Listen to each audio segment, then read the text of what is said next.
Hello everyone, हमारे YouTube channel practice and revision में आप लोगों का स्वागत है। इस वीडियो लेक्चर में हम लोग नॉन अलाइन मूवमेंट को पढ़ने वाले हैं, उसके प्रिंसिपल्स और साथ ही साथ उसका इवोल्यूशन मीन्स उसके डिफरेंट स्टेजेस को हम लोग देखेंगे और साथ ही साथ नॉन अलाइन मूवमेंट का क्या रिलेवेंस रहा है और ख़ास करके इंडिया के केस में इसका क्या रिलेवेंस रहा और उसके इस नॉन अलाइन मूवमेंट के हम लोग प्रेजेंट स्टेटस प्रेजेंट सिनेरियो को हम लोग इस वीडियो लेक्चर में पढ़ने वाले हैं। तो हम लोग सबसे पहले ये नॉन अलाइन मूवमेंट क्या है और इस नॉन अलाइन मूवमेंट का किस सिचुएशन में फॉर्मेशन होता है उस चीज़ को हम लोग पढ़ने वाले हैं। देखिए, जब द्वितीय विश्व युद्ध छिड़ा और द्वितीय विश्व युद्ध के बाद पूरा वर्ल्ड दो पावर ब्लॉक्स में डिवाइड हो गया।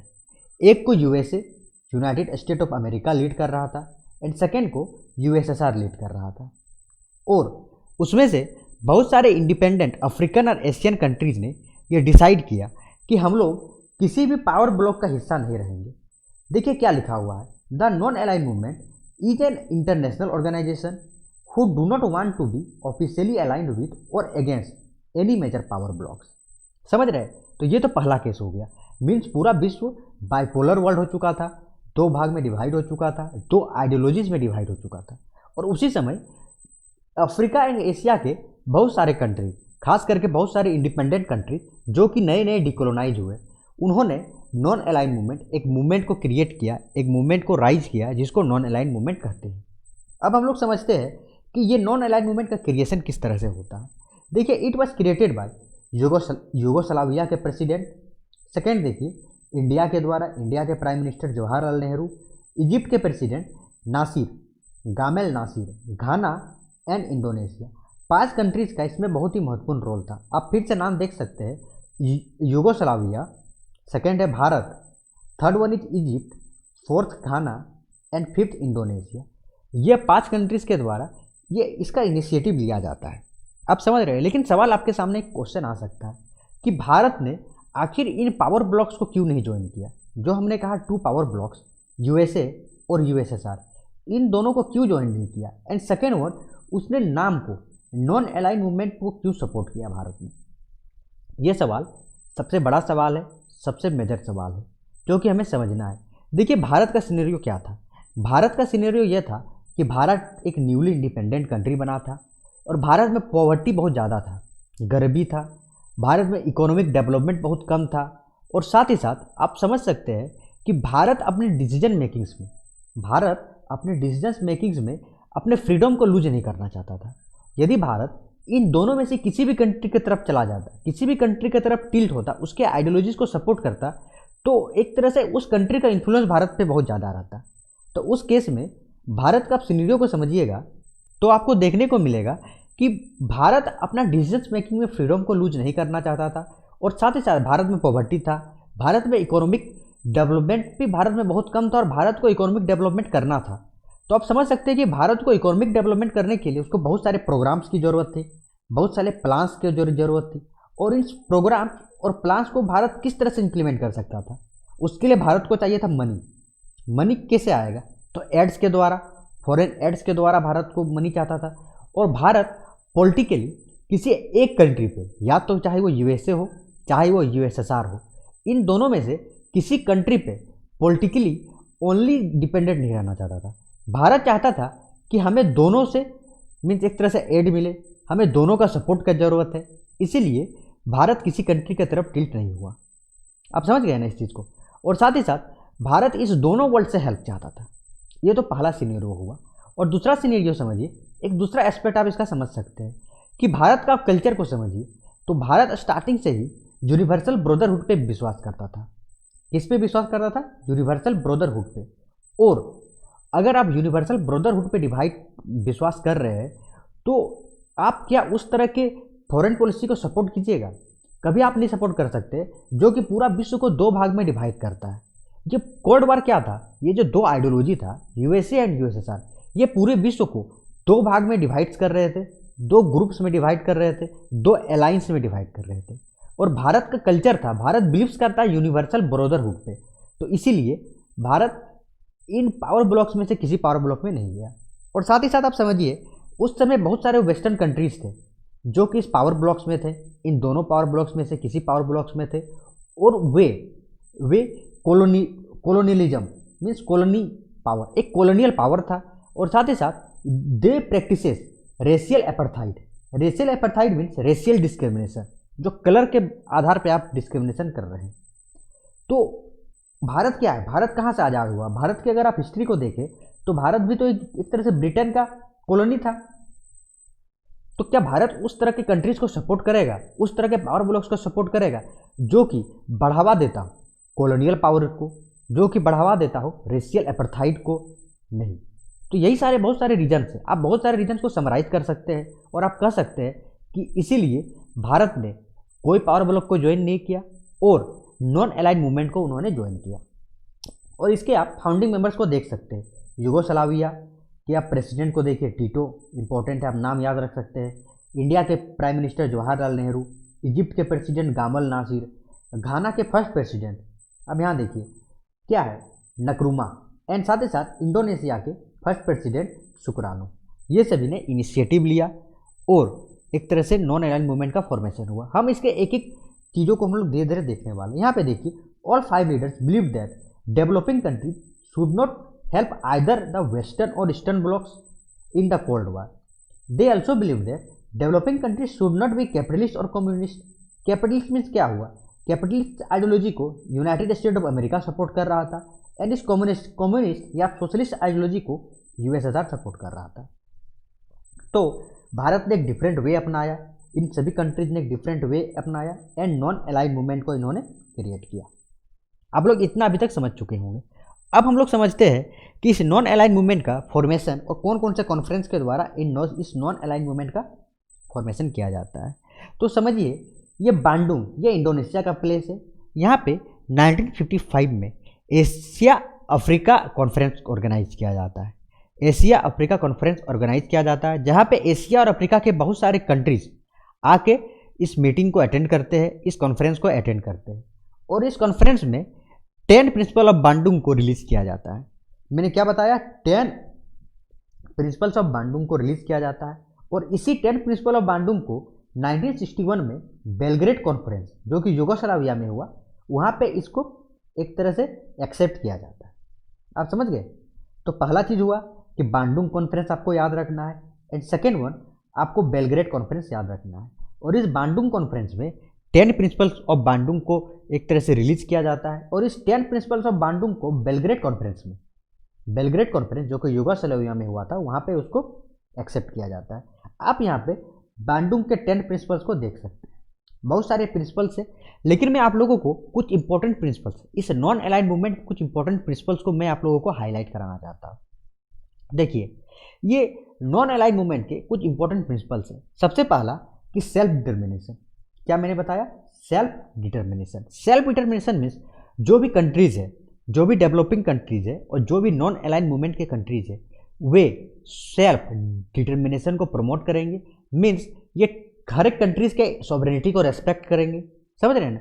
हर एक कंट्रीज का सॉवरेनिटी मीन्स क्या हुआ कि आपके इंटरनल मैटर्स पे किसी भी कंट्रीज का, किसी भी पावर ब्लॉक का, किसी भी डेवलप्ड कंट्री का, चाहे वो डेवलप्ड हो चाहे वो डेवलपिंग कंट्रीज हो, किसी भी कंट्री का इन्फ्लुएंस नहीं होगा।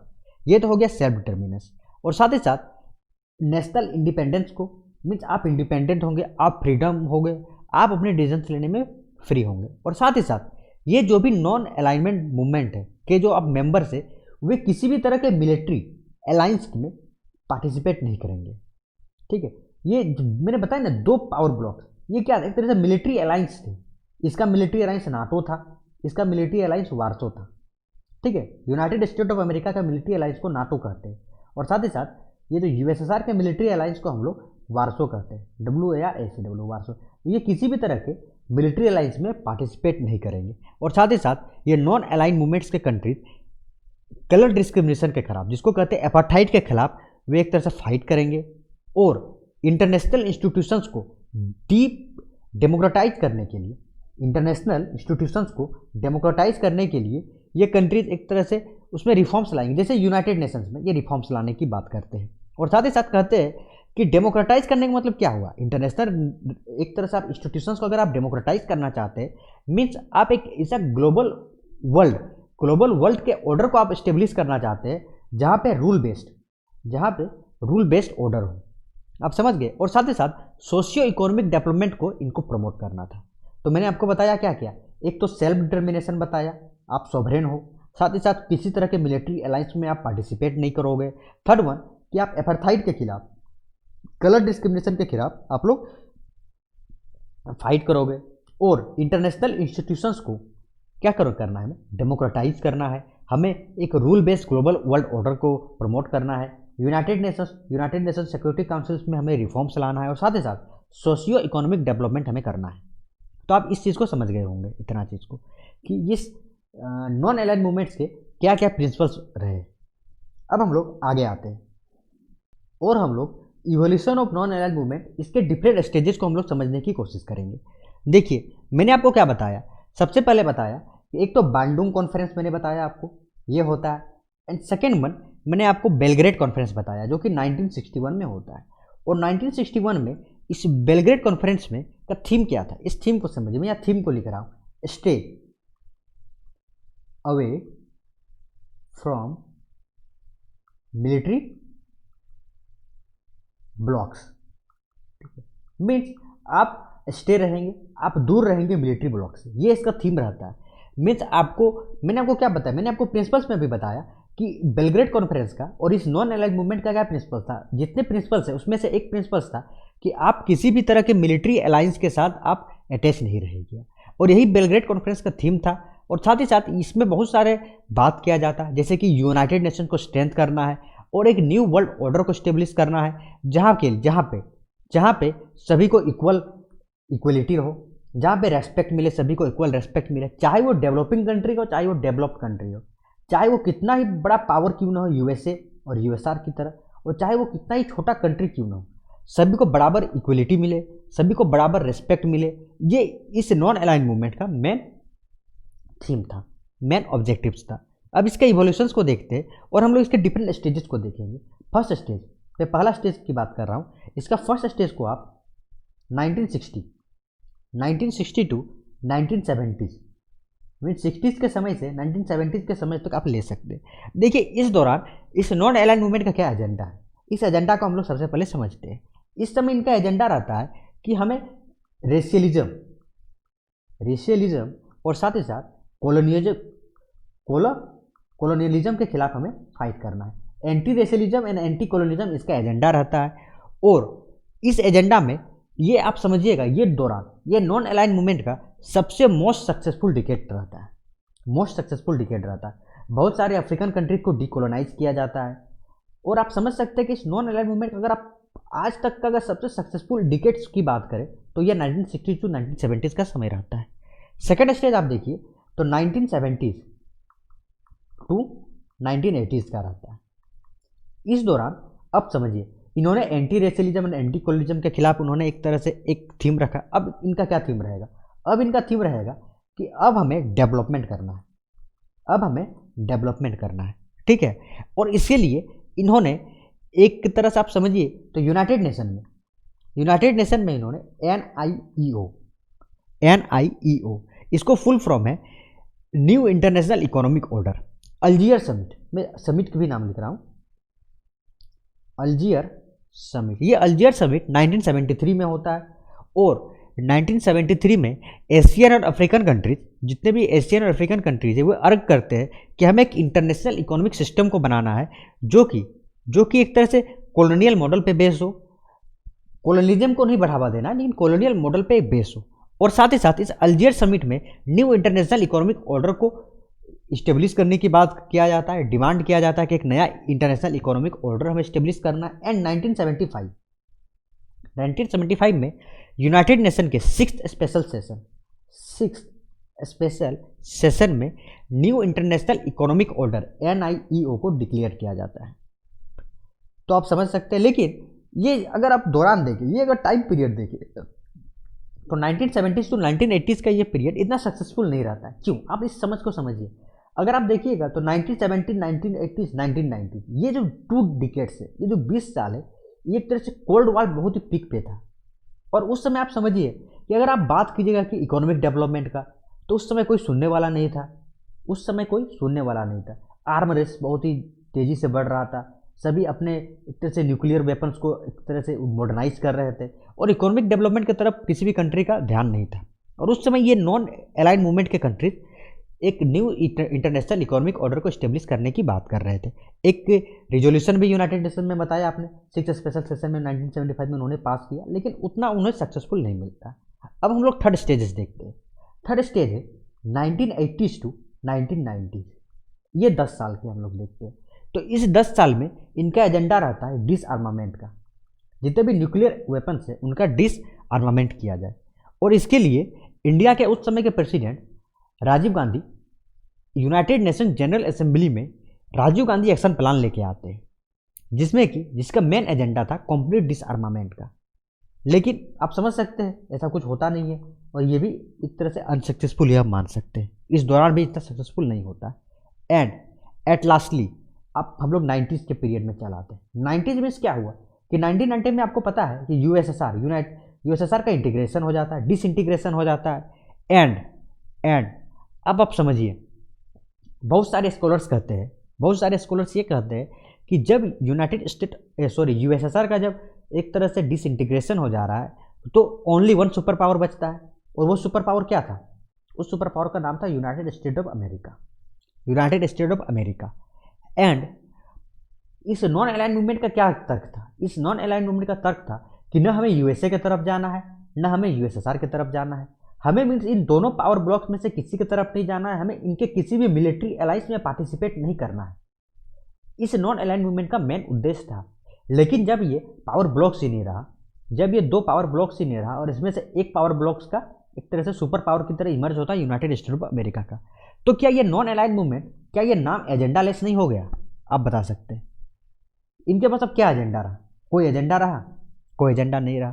तो बहुत सारे स्कॉलर्स कहते हैं कि ये non aligned movement after 90s agenda less हो गया, और ये एक तरह से स्ट्रगल कर रहे थे रीजन ऑफ एग्जिस्टेंस का,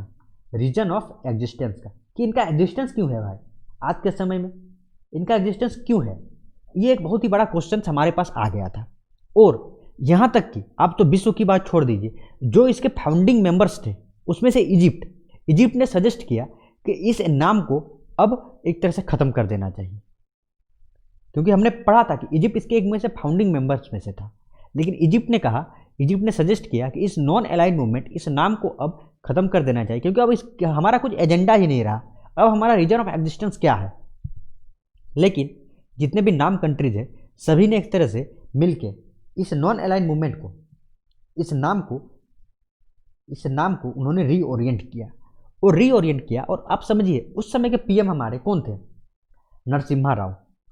उस समय के पीएम नरसिम्हा राव ने कहा कि बशर्ते बहरहाल हम मान सकते हैं कि आज के समय में बाइपोलर वर्ल्ड नहीं रहा, जो हमारा 2 सुपर पावर्स थे, 2 पावर ब्लॉक्स थे, वो नहीं रहा, और only one single super power की तरह United state of America emerge करके आया है। लेकिन इसका मतलब ये नहीं है कि हम लोग उस सुपर पावर की तरफ अलाइन हो जाए, ये नहीं है।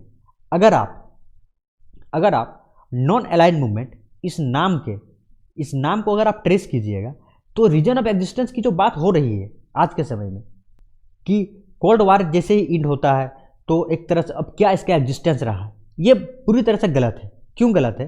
क्योंकि उन्होंने कहा, हमारे forward prime minister Narasimha Rao ने कहा कि ठीक है, एक तरह से हम समझ सकते हैं कि बाइपोलर वर्ल्ड नहीं रहा, सुपर पावर अब जो है ओनली वन रहा। इसका मतलब ये नहीं कि हम उसकी तरफ टिल्ट हो जाए, ये बस एक कोइंसिडेंस है कि जिस समय नाम का एग्जिस्टेंस होता है उस समय 2 पावर ब्लॉक्स, 2 राइवल ब्लॉक्स में पूरा वर्ल्ड डिवाइड था।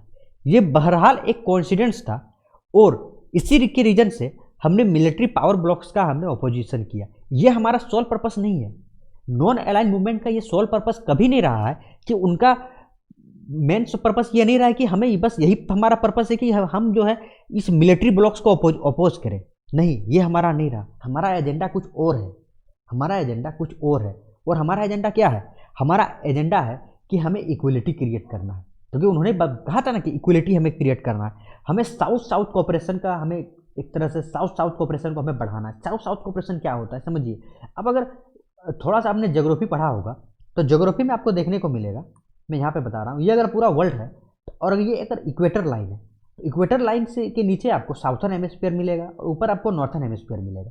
तो इस साउथर्न हेमिस्फीयर में आपको यहाँ अफ्रीका मिल जाएगा, आपको इंडिया के पार्ट्स, कुछ इंडोनेशिया के जैसे जितने कंट्रीज है और लैटिन अमेरिका, जो नॉर्थ अमेरिका है उसके बहुत सारे कंट्रीज आपको मिलेंगे।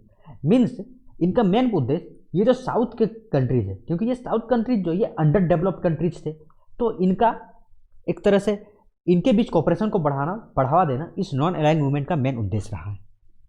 तो इनका ये कहना था, और साथ ही साथ कहना है कि हमें इक्वलिटी बेस्ड हमें एक ग्लोबल ऑर्डर प्रोड्यूस करना है जिसमें सभी को रेस्पेक्ट मिले, जहाँ पे वर्ल्ड पीस रहे, समझ रहे हैं ना। तो ये चीज़ उनको कहना था। तो आप लोग इतना चीज़ समझ गए होंगे। तो अब साथ ही साथ हम लोग इस नॉन अलाइंड मूवमेंट का, क्योंकि हमने तीन स्टेजेस देख ली एंड आफ्टर 90s के हमने स्टेजेस को देख लिया है, ठीक है। अब हम लोग आज के प्रेजेंट स्टेटस को हम लोग देखते हैं कि आखिर ये नॉन अलाइंड मूवमेंट का क्या प्रेजेंट स्टेटस है। क्या आपने कभी सुना है, जैसे हम सुनते हैं कि यूनाइटेड नेशन ने इस चीज़ को क्रिटिसाइज किया, आपने आसियान मूवमेंट सुना होगा, आपने सार्क के मूवमेंट्स, बिम्स्टेक का मूवमेंट सुना होगा, बिम्स्टेक मूवमेंट नहीं, बिम्स्टेक कॉन्फ्रेंसेस आपने सुने होगा। क्या आपने आज कभी नाम कॉन्फ्रेंस सुना है? हाँ, आपने सुना होगा, लेकिन मैं बताना चाह रहा हूँ आप लोगों को। देखिए, अगर हम इस नॉन अलाइंड मूवमेंट का प्रेजेंट स्टेटस को देखें तो सी राजा मोहन, अगर आप इंटरनेशनल रिलेशन पढ़ते हैं तो ये बहुत इंपॉर्टेंट स्कॉलर है सी राजा मोहन। तो सी राजा मोहन कहते हैं कि NAM is in the state of coma. ये नॉन अलाइंड मूवमेंट है, ये एक तरह से आज के समय में कोमा के स्टेट में है, ठीक है। It is facing the crisis of relevance. किस चीज़ का? Crisis of relevance. वही है जो मैंने कहा ना, एक तरह से कि एग्जिस्टेंस का क्राइसिस। तो आज के समय में ये non aligned movement existential crisis को फेस कर रहा है। क्यों कर रहा है? उन्होंने ऐसा क्यों कहा, इस चीज़ को हम लोग समझ रहे हैं, ठीक है। तो सबसे पहला चीज़ कि आज के समय में ये वर्ल्ड ऑर्डर चेंज हो चुका है। ये वर्ल्ड ऑर्डर चेंज हो चुका है। आज क्या किस चीज़ की बात होती है? आज क्लाइमेट चेंज की बात हो रही है, टेररिज्म की बात हो रही है, बहुत सारी चीज़ें नए एक तरह से वर्ल्ड ऑर्डर क्रिएट होके आया है। और नॉन अलाइंड मूवमेंट अपना एम, जो नॉन अलाइंड मूवमेंट का एम है, उसको अचीव करने में हार्डली सक्सेसफुल रहा है, बहुत ही कम हद तक। और हमने भी देखा कि ओनली 1 डिकेड से हमने देखा जिसमें कि ये नॉन अलाइंड मूवमेंट को ह्यूज सक्सेस मिलता है। उसके बाद के जितने भी डिकेड्स हमने पढ़ा अभी, उसमें इसको किसी तरह का सक्सेस नहीं मिलता है। तो इस चीज़ को आप लोग समझिए। और साथ ही साथ आज के समय में नॉन अलाइंड मूवमेंट किसी तरह का जियो पॉलिटिकल कंसर्न नहीं है, उनके पास कोई जियो पॉलिटिकल वॉइस नहीं उठा रहा है, तो उस तरह के मुद्दे नहीं उठा रहे हैं। और ख़ास करके आप अगर केसेस देखिएगा तो सीरिया भी एक नॉन अलाइंड मूवमेंट का पार्ट है। लेकिन जब नॉन अलाइंड मूवमेंट में जब सीरिया क्राइसिस होता है तो किसी भी नॉन अलाइंड मूवमेंट में नाम में न किसी तरह का कॉन्फ्रेंस किया गया, न कुछ उसके बारे में कोई एक मतलब आप समझ रहे हैं ना। जब सीरिया क्राइसिस में नॉन अलाइंड मूवमेंट ने कोई किसी तरह का पार्टिसिपेशन ही नहीं लिया, क्रिटिसाइज ही नहीं किया। Means in non aligned movement इस नाम कंट्रीज के बीच सॉलिडरिटी की कमी है, एकजुटता की कमी रही है, ठीक है। और आज के समय में जितने कंट्रीज हैं, या तो वे प्रो यूएस हो गए हैं, चाइना की तरफ झुक चुके हैं, या तो कोई कुछ यूएसए की तरफ प्रो हो गए, कोई रशिया की तरफ प्रो हो गए। ये नॉन अलाइंड का जो बात है ये एक तरह से अब खत्म हो चुका है। अब आप ये नहीं कह सकते कि कोई कंट्री एक तरह से प्रो नहीं हो। आप इंडिया की भी केस ले तो इंडिया आज के समय में प्रो आपको यूएसए देखने को मिलेगा, ठीक है। तो ये तो केस हो गया। और साथ ही साथ इनका एजेंडा क्या है? लीडरशिप। मीन्स कोई ना कोई कंक्रीट एजेंडा रहा है, ना कोई कंक्रीट लीडरशिप रहा है, और ना ही कुछ इसमें रिसोर्सेस है। कुछ रिसोर्सेज का भी कोई इसमें बहुत ही ज़्यादा अभाव है। तो इस तरह की बात करते हैं। और यहाँ तक कि इसके जो फाउंडिंग मेंबर्स हैं, पहला तो मैंने क्या बताया, यूगोस्लाविया, ये आज के समय में एग्जिस्ट ही नहीं कर रहा है।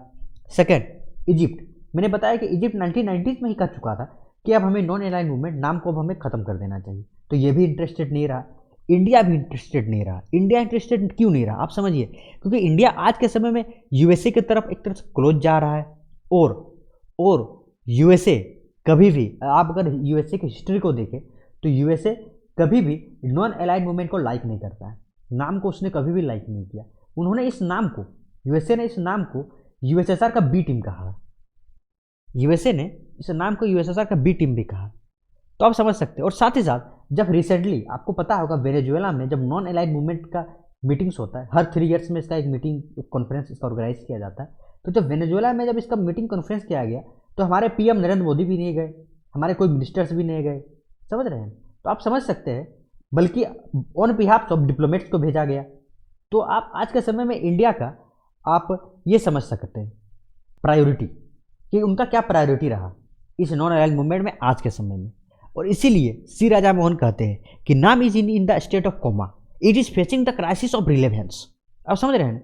और उन्होंने ये भी कहा, यहाँ तक कह दिया कि it would have been better if NAM countries had taken decision to end NAM. अगर आप नाम को ख़त्म कर दें तो ये बेटर रहेगा। तो हमारे पास अब सवाल ये है कि क्या नाम रिलेवेंट है आज के समय में, और क्या ये इंडिया के लिए रिलेवेंट है कि नहीं है। तो इस चीज़ को हम लोग समझते हैं। तो मैंने आपको क्या बताया कि जब 1990s के बाद नॉन अलाइड मूवमेंट की अगर हम लोग हिस्ट्री को देखें या वर्ल्ड ऑर्डर को देखें तो अब मुद्दा क्या रहा, ग्लोबल इशूज रहा, क्लाइमेट चेंज रहा, टेररिज्म रहा, रेडिकलाइजेशन रहा इसका मेन मुद्दा। और वर्ल्ड अब या तो हम यूनिपोलर कह सकते हैं, यूएसए टू टोटली अब लीड हो चुका है, और साथ ही साथ अब मल्टीपोलर वर्ल्ड भी कह सकते हैं। बहुत सारे सुपर पावर्स आपको देखने को मिलेगा।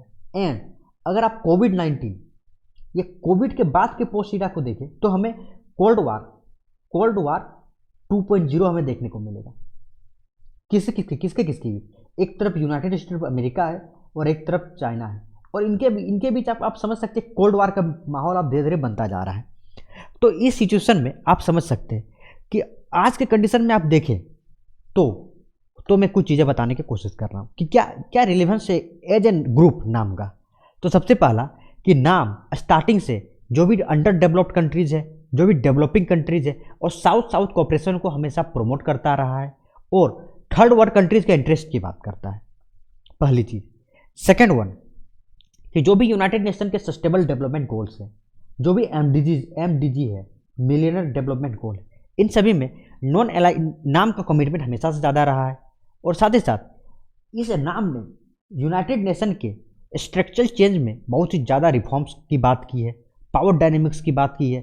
ये नाम ह्यूमन राइट्स की बात करता है, सोशल जस्टिस की बात करता है। और साथ ही साथ अगर आप नाम के प्रिंसिपल्स को देखें तो मैंने आपको बताया था, यहाँ पे आप देखिए कि अगर आप इसके प्रिंसिपल्स को देखें तो मैंने आपको एक लेक्चर मैंने अपने यूट्यूब चैनल में डाला हुआ, पंचशील एग्रीमेंट, जो कि इंडिया एंड चाइना के बीच किया गया, ठीक है। लेकिन अगर आप इस नाम को भी देखें तो आप यहाँ पे देखें 1954 में श्रीलंका में, ठीक है, एक कॉन्फ्रेंस हुआ जिसमें कि हमारे प्राइम मिनिस्टर पंडित जवाहरलाल नेहरू, उस समय के former prime minister Pandit Jawaharlal Nehru ने 5 प्रिंसिपल्स ऑफ पीसफुल कोएग्जिस्टेंस की बात की, ठीक है, साइनो-ई में। और यही 5 प्रिंसिपल पंचशील जो है ये एक तरह से नाम का भी एक तरह से बेसिक प्रिंसिपल बना रहा। और ये 5 प्रिंसिपल्स क्या थे मैं आपको दिखा रहा हूँ। म्यूचुअल रेस्पेक्ट करना एक कंट्री का दूसरे कंट्री से, और उसके टेरिटोरियल इंटीग्रिटी एंड सॉवरेनिटी को रेस्पेक्ट करना। म्यूचुअल नॉन एग्रेशन मीन्स आप किसी भी कंट्री पे एग्रेसिव नहीं रहेंगे, साथ ही साथ आप उनके डोमेस्टिक अफेयर्स में इंटरफेयर नहीं करेंगे। इक्वलिटी एंड म्यूचुअल बेनिफिट्स की बात करेंगे, एंड पीसफुल कोएग्जिस्टेंस रहेगा। तो क्या ये आज के लिए भी रिलेवेंट नहीं है प्रिंसिपल्स? बिल्कुल, ये प्रिंसिपल हर समय के लिए रिलेवेंट है। फॉरेन पॉलिसी में, किसी भी कंट्रीज के फॉरेन पॉलिसी में ये हमेशा रिलेवेंट है, क्योंकि ये तो फॉरेन पॉलिसी का बेस है कि आप किसी भी कंट्री पे एग्रेसिव नहीं रहिएगा, आप उसके टेरिटोरियल इंटीग्रिटी पे और सॉवरेनिटी को रिस्पेक्ट करना है, म्यूचुअल रिस्पेक्ट करना है। डोमेस्टिक अफेयर्स पे आप किसी भी कंट्री के डोमेस्टिक अफेयर्स पे आप इंटरफेयर नहीं कीजिएगा। तो ये फॉरेन पॉलिसी का बेसिक है, ठीक है। तो चूंकि इनका प्रिंसिपल बेसिक है, तो नॉन अलाइन्ड मूवमेंट भी एज ए ग्रुप आज भी इसका रिलेवेंस है, क्योंकि प्रिंसिपल्स इसका आज भी इसका एग्जिस्टेंस रहा है। समझ रहे हैं ना। साथ साथ मैंने आपको बताया ह्यूमन राइट्स की बात करते हैं, रिफॉर्म्स की, जो भी इंटरनेशनल इंस्टीट्यूशन है उसके डेमोक्रेटाइजेशन की बात कर रहा है। तो आप ये सभी चीज़ें आप समझ सकते हैं।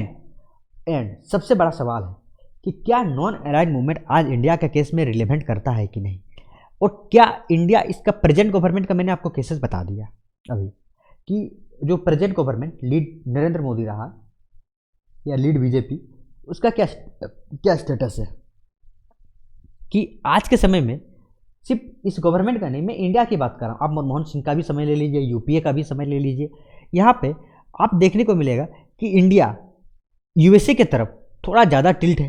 क्यों? उसका रीज़न क्या है? उसका रीज़न यही है कि चाइना हमारा पड़ोसी कंट्री, हमारा हॉस्टाइल क्या है, हमारा hostile 2 hostile country, specially China and Pakistan, और इसमें से चाइना का पावर राइज कर रहा है। तो इस चाइना के राइज को बैलेंस करने के लिए हमें यूएसए की तरफ टिल्ट होना पड़ेगा, पहला चीज़। एंड सेकेंड चीज़ कि United state of America historically dislike करता है इस नाम के प्लेटफॉर्म को, और मैंने बताया आपको कि इस नाम को उसने team B, team B of USSR भी कहा, यूनाइटेड स्टेट ऑफ अमेरिका ने कहा है। समझ गए ना? तो ये तो एक पहला एस्पेक्ट रहा है। इसके अलावा वेनेजुएला में जो कॉन्फ्रेंस हुआ उसमें भी हमारे पीएम ने एक तरह से डायरेक्टली पार्टिसिपेट नहीं किया, अल्थो रिप्रेजेंटेटिव भेज दिया है। तो ये सभी चीज़ें आप समझ सकते हैं। एंड लेकिन इंडिया के केस में आज भी नाम एक तरह से इम्पोर्टेंस है, उसका रिलेवेंस है। क्यों है? क्योंकि नाम आज के समय में ये एक बिगेस्ट प्लेटफॉर्म रहा है, सबसे बड़ा प्लेटफॉर्म रहा है। अगर आप यूनाइटेड नेशन जनरल असेंबली को छोड़ दें तो सबसे ज़्यादा developing countries non aligned movement में ही है। सेकेंड वन कि इंडिया बहुत सारे नियो इलिट्स जैसे G20, ब्रिक्स, बिम्स्टेक इसका मेंबर्स रहा है, जिसमें बहुत सारे डेवलपिंग कंट्रीज है। तो इंडिया का बहुत सारे कैरेक्टर्स आपको देखने को मिलेगा। एंड अगर बहुत सारे डेवलपिंग कंट्रीज है और बहुत सारे डेवलपिंग कंट्रीज आपको देखने को मिलेगा कि चाइना की तरफ जा रही है, प्रो चाइना है। तो प्रो चाइना अगर बहुत सारे कंट्रीज है तो इंडिया के पास एक प्लेटफॉर्म है एज नॉन अलाइड मूवमेंट नाम, कि जहां से वो United nation security council UNSC में अपना परमानेंट सीट का दावेदारी कर सकता है। और इसके लिए डेवलपिंग कंट्रीज का मदद बहुत ही ज़्यादा इंपॉर्टेंट है। इंडिया को डेवलपिंग कंट्रीज का सपोर्ट चाहिए ही चाहिए। ये तो पहला चीज़ हुआ। एंड सेकेंड वन, अब सेकेंड वन समझिए कि यूनाइटेड नेशन में रिफॉर्म्स की बात हमेशा से नाम करता रहा है, और बिना रिफॉर्म्स का इंडिया को यूनाइटेड नेशन सिक्योरिटी काउंसिल पर मेंबरशिप मिलना बहुत ही मुश्किल है। तो अगर यूनाइटेड नेशन में रिफॉर्म्स करना है तो उसमें भी डेवलपिंग कंट्रीज का सहायता चाहिए। एंड अगर इन एनी केस भारत को यूनाइटेड नेशन सिक्योरिटी काउंसिल में अभी मेंबरशिप नहीं मिलता है, इसमें समय लगता है, तो एज ए नाम भारत एक नेचुरल लीडरशिप को प्रैक्टिस कर सकता है, इंजॉय कर सकता है। ठीक है, क्योंकि आप समझिए अफ्रीका जो साउथ कोऑपरेशन में India as a leader emerge करके सामने आ सकता है। तो इस तरह से हम कह सकते हैं कि यस, आज के केस में भी नॉन अलाइड मूवमेंट का रिलेवेंस है, आज के केस में भी है। तो नॉन अलाइड मूवमेंट में इंडिया को ऑफकोर्स कंटिन्यू रहना चाहिए, क्योंकि आप समझिए हिस्ट्री रिपीट करता है, हिस्ट्री हमेशा रिपीट करता है। और पहले कोल्ड वॉर किसके बीच चल रहा था? United state of America and USSR के बीच चल रहा था। लेकिन आज के समय में पोस्ट कोविड समझिए, पोस्ट कोविड-19 क्या हुआ? यूएसए एंड चाइना के बीच हमें देखने को मिल सकता है कोल्ड वॉर 2.0। तो अगर कोल्ड वॉर 2.0 देखने को मिल सकता है तो इंडिया को भी नाम 2.0 लॉन्च करना चाहिए। क्यों करना चाहिए? क्योंकि अभी भी हमारा स्टांस वहीं पे रहना चाहिए जहाँ पर मतलब इंडिया रख सकता है, कहाँ पे कि हमें किसी की तरफ अलाइन नहीं होना है, हम न्यूट्रल रहेंगे। और नॉन अलाइन मूवमेंट का सबसे इंपॉर्टेंट, मैंने आपको बताया कि नॉन अलाइन मूवमेंट का ये उद्देश्य नहीं था कि मिलिट्री पावर ब्लॉक्स को अपोज करें। नॉन अलाइन मूवमेंट का सबसे बड़ा उद्देश्य, सबसे बड़ा ये था कि स्ट्रेटेजिक ऑटोनॉमी पे फोकस किया जाए। मीन्स हम लोग स्ट्रेटेजिक ऑटोनॉमी को फोकस करेंगे। स्ट्रेटेजिक ऑटोनॉमी क्या होता है? स्ट्रेटेजिक मीन्स ऑटोनॉमी मीन्स क्या होता है? ऑटोनॉमी मीन्स समझ सकते हैं कि आप अपना डिसीजन खुद लो। ठीक है, तो आप इशू के मेरिट के आधार पे आप डिसीजन लोगे। आप ब्लाइंडली किसी भी कंट्री पे को आप डायरेक्ट सपोर्ट नहीं करोगे।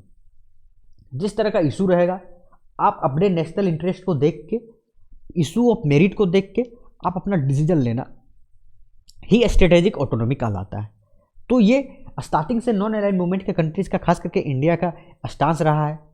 तो आज के समय में अगर कोल्ड वॉर 2.0 लॉन्च हो रहा है तो उस समय में भारत को स्ट्रेटेजिक ऑटोनॉमी को फोकस करना बहुत इंपॉर्टेंट है कि जैसा फायदा हो। अगर आपको यूनाइटेड स्टेट ऑफ अमेरिका से फायदा दिख रहा है, नेशनल इंटरेस्ट दिख रहा है, तो उसके तरफ जाओ।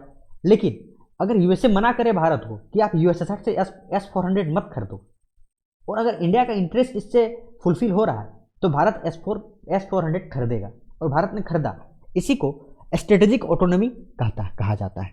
समझ रहे हैं? एंड थर्ड वन कि अगर कोल्ड वॉर ट्रीटीज, बहुत सारे ट्रीटीज ब्रेक डाउन हो रहे, आर्म रेस बढ़ता जा रहा है, यूएसए ने अपना स्पेस आप देख सकते हैं आर्मी बना लिया है, तो इन सभी केस में नॉन अलाइड मूवमेंट का बहुत ही ज़्यादा योगदान रहेगा। एंड मैं लास्टली कहना चाहता हूँ कि एज ए प्रिंसिपल, अगर आप नॉन अलाइड मूवमेंट के प्रिंसिपल्स को देखें तो नॉन अलाइड मूवमेंट के प्रिंसिपल आज भी रिलेवेंट है। म्यूचुअल रेस्पेक्ट हो, टेरिटोरियल इंटीग्रिटी की बात हो, सॉवरेनिटी की बात हो, नॉन एग्रेशन की बात हो, चाहे वो डोमेस्टिक अफेयर्स में नॉन इंटरफेरेंस की बात हो, या एक दूसरे को इक्वलिटी और म्यूचुअल बेनिफिट देने की बात हो, चाहे पीसफुल कोएग्जिस्टेंस की बात हो, ये सारे प्रिंसिपल आज भी रिलेवेंट है। और अगर आज भी रिलेवेंट है ये सभी प्रिंसिपल, तो non aligned movement as a body आज भी रिलेवेंट रहेगा। बस एक प्रॉपर स्ट्रेटजी की बात है और ध्यान देने की बात है। तो this one is the end of video. उम्मीद करता हूँ कि आप लोगों को नॉन अलाइड मूवमेंट बहुत ही अच्छे से समझ में आया होगा। हमने इससे पहले एक वीडियो आप लोगों के लिए और मैंने लाया था, नाम है पंचिल एग्रीमेंट। आप उसको भी जाके देख सकते हैं हमारे यूट्यूब चैनल में। और आगे इस तरह के बहुत सारे वीडियो हमारे यूट्यूब चैनल में लाया जाएगा। आप हमारे चैनल के जितने भी वीडियोज हैं उसको आप शेयर करें, लाइक करें, कमेंट करें और बताएं। और थैंक यू। और आगे भी हम बहुत सारे वीडियोज लाएंगे। खास करके मैं एक वीडियो स्पेशली सोच रहा हूँ कि इंडिया के फॉरेन पॉलिसी पे एक वीडियो लाया जाए, जिसमें कि इंडिया का फॉरेन पॉलिसी कैसा रहा है आज़ादी से लेके अब तक, उस चीज़ों को मैं आपके लिए डिस्कस करूँगा। तो this one is the end of video. Video को शेयर करें और पढ़ते रहें, कीप प्रैक्टिसिंग। Thank you.